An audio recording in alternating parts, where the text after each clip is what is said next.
When life throws you a curveball, how are you going to handle adversity? Welcome to the Fearless Mindset Podcast, where you're about to go on a journey as I interview security, business, and entertainment leaders on what it takes to stay fearless. I'm your host, Mark Ledlow, and enjoy today's episode.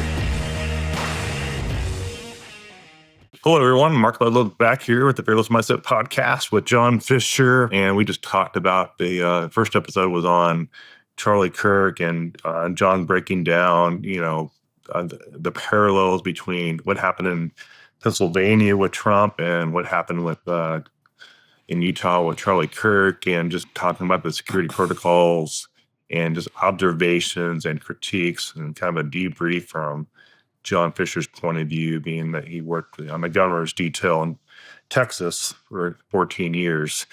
And so go into that episode and you'll find that information on, thoughts, opinions, and stuff like that, and where security is probably going to go, in the next 3 years with the Turning Point organization, with Erica Kirk running that as a new leader of that organization. And, there's going to be also going to be a new threat landscape because, we've got midterms elections coming up, and then you have 3 years, you're going to have a new presidential election running again. So it's going to be a definitely a different threat landscape politically in the U.S.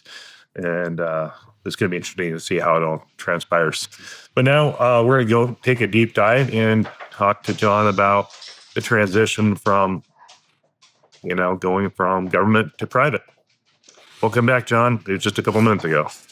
Yes, thank you very much. No, I appreciate it. I enjoy the opportunity to discuss this. It's something that it's been a passion, and fortunately, I guess we've known each other. I reached out to you, I want to say about 2018, 2019 timeframe, maybe. Whoa. Wow. Because I'm going back to because I moved into my current residence, I think in 21. Yeah. And I want to say it was, at least 2 or 3 years before that. So it'd be about 2018, 2019 that I was fortunate enough that I reached out to your company and you responded back. Yeah. So I thank you for that. Yeah, you bet. Yeah. It was through LinkedIn, I believe. I'm like, oh, who is this guy? Oh, okay. Let's jump on and talk a little bit. And you're just kind of looking in, trying to make connections with different people. And LinkedIn is probably the most powerful platform for private sector use. When I first started LinkedIn 5 years ago, I think I had 1,500 contacts. And I launched a podcast almost 5 years ago during the pandemic, COVID.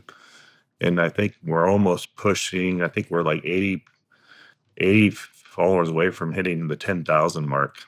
Wow. So that is great. The podcast has really driven that explosion. Yeah, no, absolutely. And that's one of those things that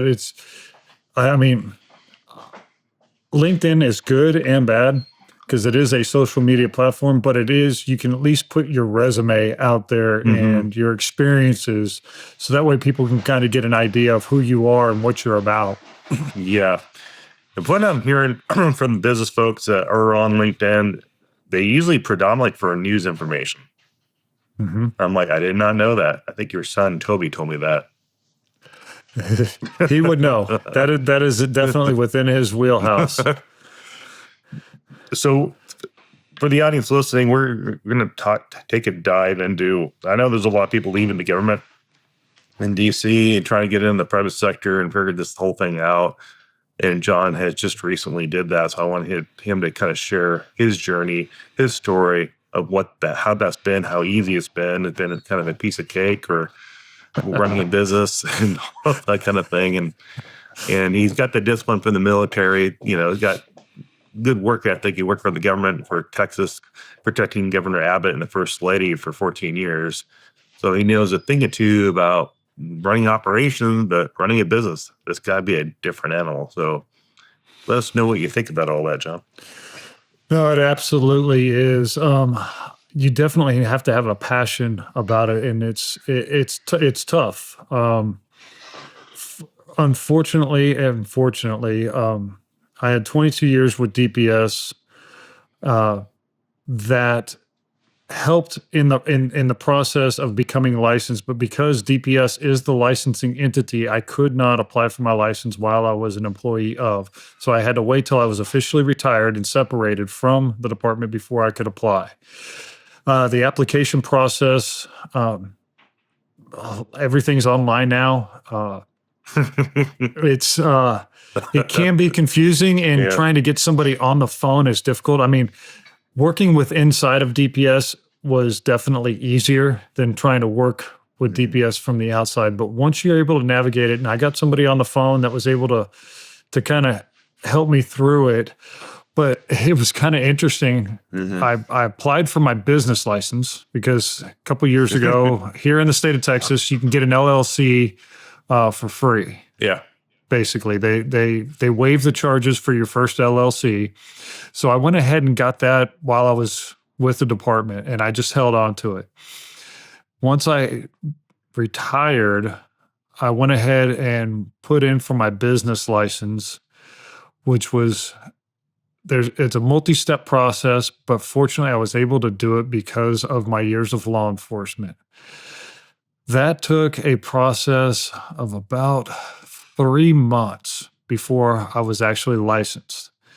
So I'm like, okay, great. Now I can start doing this. And one day I sat back and I looked at the license itself and I was like, okay, my company is licensed, but am I licensed? The answer was no. I have a licensed company, but I wasn't licensed. So then I had to go through the process to become a licensed private investigator. And then I also have a license as a commissioned security officer, as well as a private protection officer. So that's a level 3, level 4 license. And those require their own separate applications as well. So it was quite a lengthy process to be able to get that. And it took about 5 months for me to be able to get all of that accomplished. But you were saying that when you were, because you and I were going back and forth when you were getting licensed here in Texas, and I wasn't part of the licensing entity. I just knew people in that. And I'm not sure if I put you in contact with them, but you were saying that it took you about 8 months to get your business license. Yeah, I think it would have been a shorter turnaround. Because in fact, I was on the way heading back to Texas. I was stopped in Vegas, and then I caught COVID on the way back. And I was like, oh, crap, I'm not going anywhere. So that delayed my return time by 5 months. Because I was supposed to take that thing in February, I think it was. And it just took me forever. And I got stuck with COVID. I was in the Virgin Hotel for like 3 weeks with COVID. So you're licensed, licensed company, and you employ people that, per se, if I didn't have my own company, you could employ people like me here in Texas. Yeah, correct. We have a B license, but if you have a C license, you can do both security and investigations. And I think you just pay a fee and you can become an investigating firm as well. But yeah, this is our second year, just renewed it in the state of Texas. We can provide executive protection support, guard support, residential support, and family office support, and we support law firms as well. In fact, I know a lot of law firms reach out to folks like you for your investigative background for their cases. Yes, that's pretty much where I'm channeling. I mean, the name of my company is Elite Protection and Investigation Concepts. I've taken more towards the investigation side with working with law firms and individual clients, whether it's in a criminal or civil or divorce, being able to I can go as far as skip tracing people and helping bondsmen try to find people where they're located at. With my law enforcement experience and the training that I received, I also went out and got my license to carry instructor license, so I can license people. I can put them through the course and as far as the classroom and the range time to become certified to carry here. Even though we are an open carry state, it definitely helps when trying to purchase a gun. But I try to take it a step above because I want to feel comfortable. I just don't do it to get the revenue. I interview the people, I work their backgrounds, I talk with them to see what they're comfortable with. And if this is something that they really need to, that they want to pursue, and ensure that they do it safely. I can also do from doing advanced work for the governor's detail and other entities, do provide threat assessments, come in and do a walkthrough, look at security protocols, safety protocols, to some extent as far as fire and medical protocols. Now, I'm not a firefighter and I'm not an EMT, but there are certain, classes that I've been through in active shooter and emergency situations on how to stop the bleed and typical AED, coming up with a plan. That's part of the alert course that they have down here is a civilian response to active shooter encounters or events, called CRACE, where it's pretty much just a classroom. When I first went through it, we actually did shooting drills with it, but they've revamped, and I am glad to say that alert is adapting to the times. It's not the end all to be all, and when they go through the courses, they're not saying it's the way; it's a way.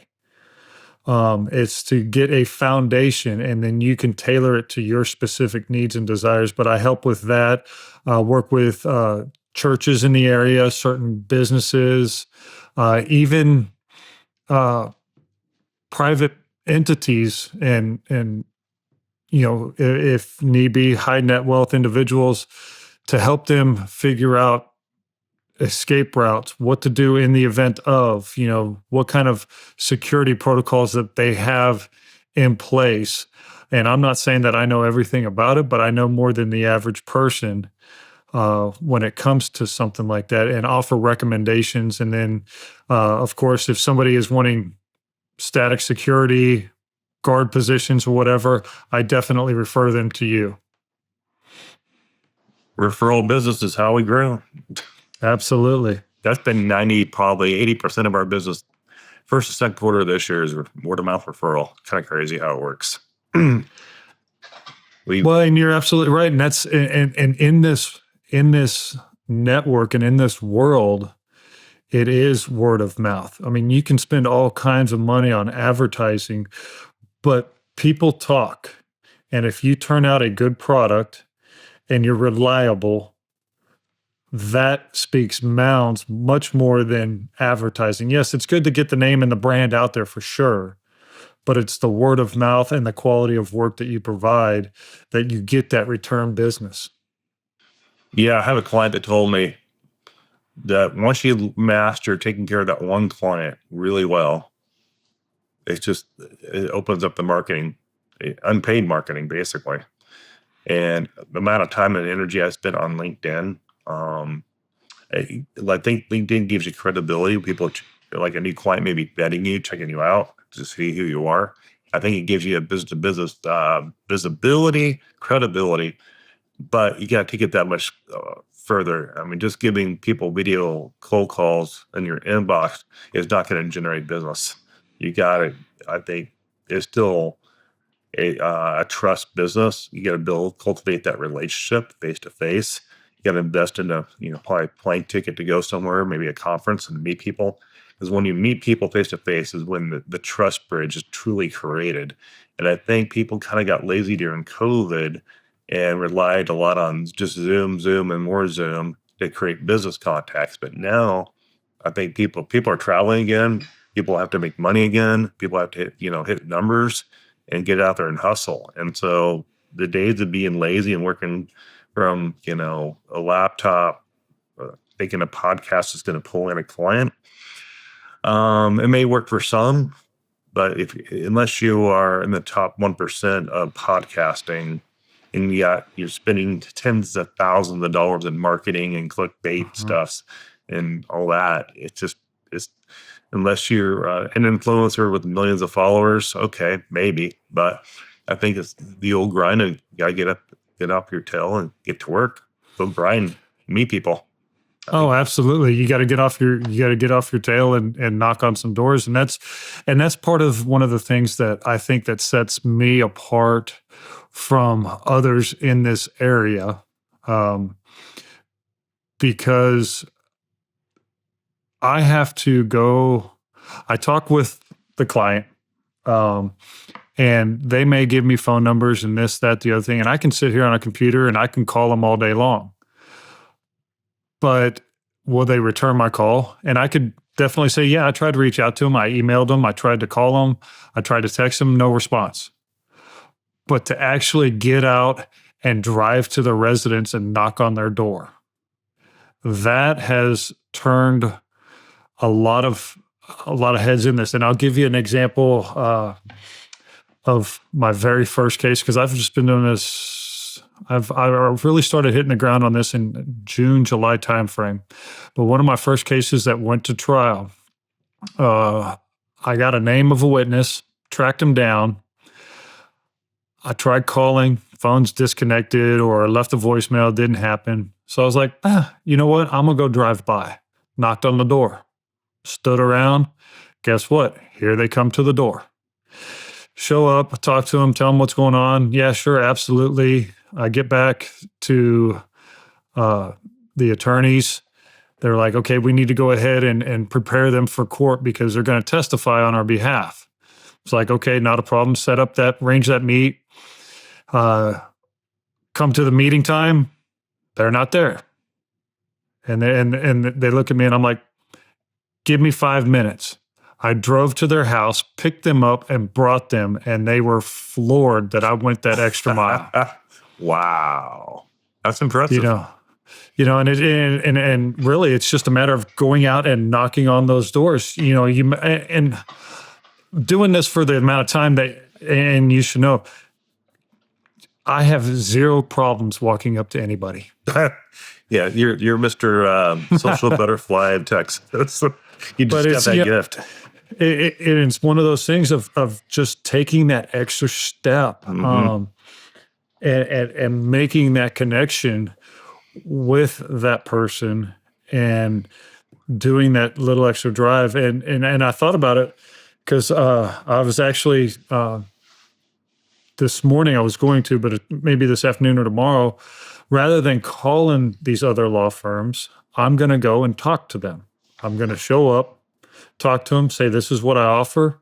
And if you run into a tight spot or you need somebody on the last minute, give me a call. Mm-hmm. And it's making that face-to-face contact, because you can sit here and try and be a technical warrior all you want. Yeah. It's actually making that physical contact with people that differentiates you from others. Wow. Yeah. The face-to-face time with that receptionist at the front desk, giving them that card, showing up in a blazer and a button up, looking clean, professional. It's that easy. Oh, absolutely. I did it multiple times when I was doing advance work. Sometimes we just have an address. Mm-hmm. Okay, the governor, the lieutenant governor has a meeting at this location. Yeah. Great. What else do we have to go off? Who's he meeting with? Well, we don't necessarily have that information right now. So I go talk with the security, talk with the receptionist at the desk. And it's like, okay, without revealing any operational security or anything like that, it's like, this is going to be happening here tomorrow. Mm-hmm. Help me figure out where it's most likely going to be happening and start working it from there and just work the problem. Yeah. And working and getting that personal relationship with people, because at the end of the day, they've got a job that they got to do. You've got a job that you've got to do, and it's working together for that common goal. Now, are you going after what type of law firms are you? There's several different types of law. Are you going to litigation, criminal, civil, family offices, corporate? Yes, all of them?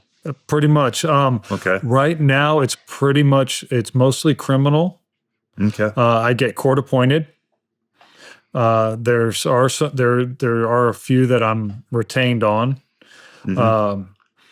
And then if it goes into divorce cases or insurance. Insurance. Got it.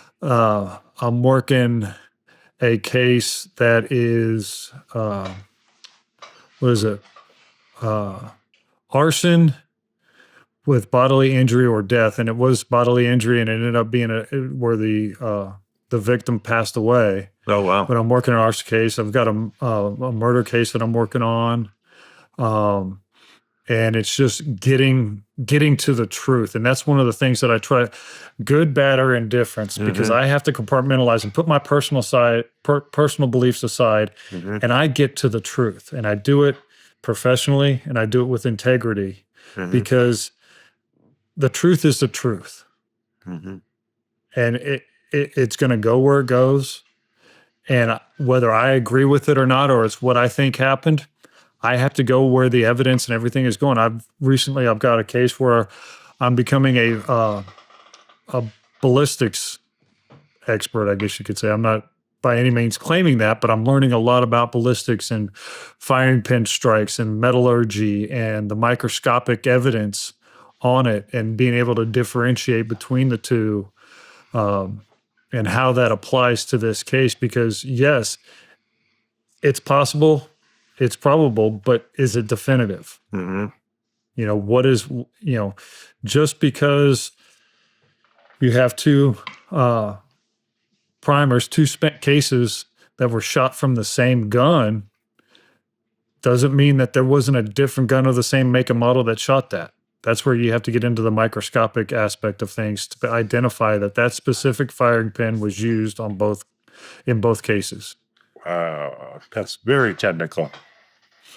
Yeah, it's interesting, And I had another case where I was trying to track down an individual that was very difficult. It happened to be a client of this law firm, and through it was I don't know if it, because I started researching and scouring the resources that I have, and was calling, which didn't work out a whole lot, because either they were disconnected or the number had changed.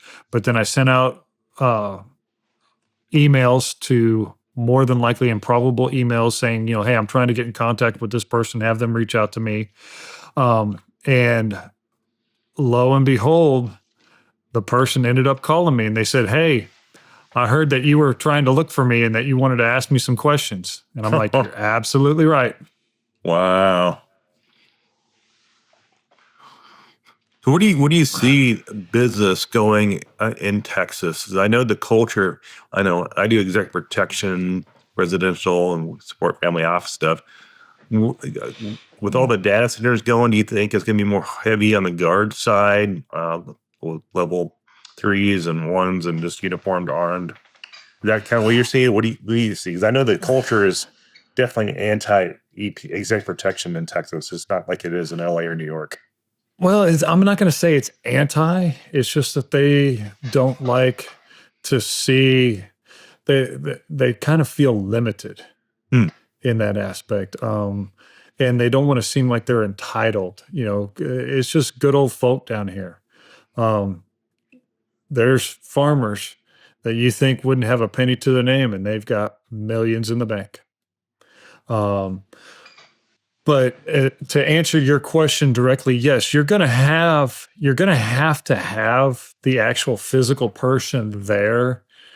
But I see a lot of technology coming into this realm, and it's working. You're not going to need, for example, if you're trying to set up a perimeter, you have the A, B, C, and D side of, let's just make it a square. You want to make sure that each post can see a direct line of sight to each post for that perimeter. So at any given time, you can sit there and you can look at somebody. Now there's other technological advance. There's fiber wire, there's red walls, there's motion detectors and things like that are great, but you're going to have people that actually verify it. And you can verify it with cameras, but cameras lag. They're good to an extent, and some of them, even some of the stuff that you can buy off of Amazon will track for you. So there'll be that integration of that, but you'll still need to deploy resources to encounter that threat or that object or whatever it is that is coming in. So you're going to need that as well. So it's going to be a combination. And unfortunately, with the way things are going, it's not getting any cheaper.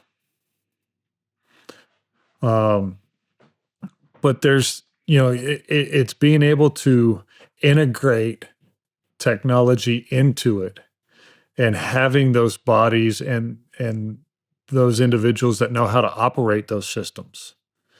So it's going to ultimately grow, but I don't see, the manpower, you're going to need it, but I don't see it growing near as much like it, has over the last decade. Got it. Yeah, I just don't see, I think with the migration happening from the West Coast to Texas right now, there's whole cities being built as we speak. Although up and down Dallas, Fort Worth, and it's just insanity. I'm getting updates on my phone. I'm playing it on McKinney, Selena, pushing up to Oklahoma, just the massive growth because all that the tech industry up there. And I'm like, well, with all these people moving in, there's no way law enforcement is going to be able to keep up. And private security will have to do the overlay, providing, high net worth. And I know a few people that, Jerry Jones, for example, I think he's got one guy on him. And most of these guys are running around. They don't feel the need to have, the show of force. They just don't see the need. Well, and with that, because there's been legislation passed where school security, campus security, you can contract that out. There's the Guardian program where individuals, as long as they're in some type of a marked uniform or attire, so that's going to be growing because you can have those physical barriers, cameras, locks, and things of that, one way in, one way out, so to speak. But you're going to need that physical presence there as well, because like you mentioned, potentially Jerry Jones. Yeah, he doesn't, he has people at his house. He has people at the stadium.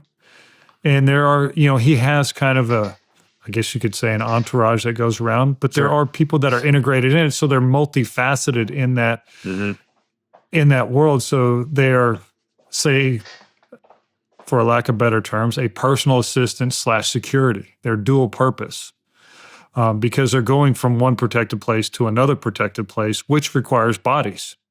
And a lot of those are contract.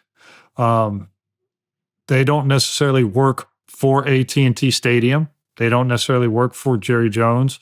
They are contract through third-party companies. And there's a working relationship in that. Yeah, I could definitely see that as the market changes in Texas, for sure. Yeah, it's could definitely be interesting. I know we've been licensed there now, going on our second year, and it's getting interesting just to figure out doing market research and stuff, and figuring out what really works out there. Well, and a lot of people, the economy has a lot to do with the drive of that as well. There was a lot of optimism with the current administration, and there was some skepticism, but you can tell by the market, because I can tell definitely from when I retired how my accounts have grown and how they've succeeded in that. But there's still some certain things out there, this AI battle. I watch my NVIDIA and my AMD bounce back and forth. Energy, new resources of energy coming out. There's many nuclear plants that you can use to power your house. And apparently, the former governor, Rick Perry, has got a company or is working with a company on, from my understanding, and I could be completely wrong about this, is kind of putting those into a series to be able to generate as much power as a full-blown nuclear plant. Wow. But you're not having the concern, and there are safeguards in place. Hydrogen energy. Jeez, crazy. And there's the, it is the energy sector here in Texas is growing. And with that, there's going to be a need for people to protect their assets because they're not going to want to. They're going to want to protect what they've grown and their product and everything. And that's where the involvement of those static guards and being able to monitor things coming in and out and being able to respond. Mm-hmm. Now, gas, oil. Seems like oil is just really tanked lately. The price is just dropping. Is the demand kicked in yet? What's going on in the oil industry out there? I wish I had a good answer for you. I don't. That's out of my wheelhouse. Mm-hmm. One of the things I know that because like Valero is based here, and then I've personally invested in the refineries, but with new ways to produce energy. That's out of my wheelhouse, but I do know several people that deal with the trucking and the fracking industry, and that they're definitely looking for people to protect what they have and monitor the in and out because there's a lot of equipment theft out in West Texas.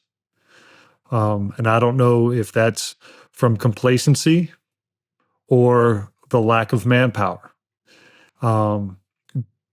But it's getting to the point that they are having to watch what they are spending on certain things and what their loss is.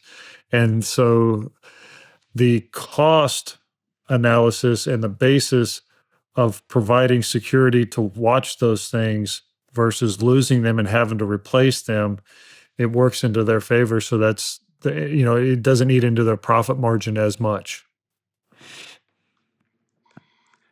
Wow, that's good to explain it. We've had some good conversations on oil, gas, infrastructure, energy creation, development. There's a lot happening in Texas, and it's going to cause a new economy. AI is going to create a new economy and new issues and new threat landscapes too. So the security people, the world is going to only get more dangerous as we go, and things grow in Texas as well. But yeah, if you want to reach out to John for services, feel free to reach out to him on LinkedIn. Reach out to me on LinkedIn as well, or you can check out my website at ledlowsecurity.com. Or if you want to do some partnerships, mastermind, have you on the podcast or whatever, reach out to me at markledlow.com. And we're going to do mastermind events and collaboration partnership events as well. And got a lot planned for the fourth quarter and going in the next year. And you're going to see launching a new media company in Texas and going more into media. And I got some projects we're working on right now for fourth quarter. And if you're a law firm, family office, corporate law firm, you need support with investigation, reach out to John as well. And for that support. And if you want to listen to the podcast, listen to us on Mark Ledlow on YouTube, and you can find us on all the podcast platforms, the Fearless Mindset or Mark Ledlow as well. Give us a rating, 5-star rating, that helps with the algorithms, and leave comments on the YouTube channel as well. That helps as well. Any parting thoughts, John, before we wrap up the call? I really appreciate the opportunity, and I'm in the Central Texas area. If people want to reach out, that's a good question. I don't even know what my contact at epicsecurity.com or eliteprotectionconcepts@gmail. You can reach out to me or through LinkedIn, and we can brainstorm, talk about ideas moving forward, or anything that I might be able to do to help or provide. I'm willing to do in this because it is, like you said, it is a network, and it's people getting together and off of a referral basis. Like you said, I did the government security with the governor's detail for 14 years. I'm really enjoying the investigation side of stuff, but I do miss being in the executive protection world because it does take a certain niche, and it's not for everybody, as you know. And then if there's, as far as if I can help with the trying to become a certified protection officer here in Texas, I can, give some advice on it. I'm not going to say I can do it for you or that I have all the answers, but I can definitely help you point you in the right direction. Perfect. Thanks, John. And thanks to the audience for making the show possible. And again, we're going to be rebranding the show here soon, rebranding, a new look, and a new demographic coming soon. So we're going to be changing things up a little bit. We're in our 5th season, and we're going to do things a little different formatting, different topics as well. So it'll be the audience will enjoy that. So thanks for tuning in. And we will see you on the next episode. And the next one will be taking from New Orleans. We'll be doing some live podcast streaming with Tim Wenzel and some panel guests that we have down in New Orleans for the private event party we're doing down there. So we will see you from New Orleans in about a week. So that's the GSX conference, isn't it? Global Security Exchange. Yep, that's their conference. So we'll be having a private event for client appreciation. So looking forward to that. But yeah, it'll be about, I think, 30,000 attendees to that. And we will be there. We'll be walking to conferences and seeing everybody, buying our ticket. And I'm actually an as-is member as well. So yeah, it's a global security exchange with global international impact there for sure. Be a busy 4 days. Yes, you will. You're always busy. Always busy. All right, everybody. Thanks for tuning in, and we'll catch you on the next episode.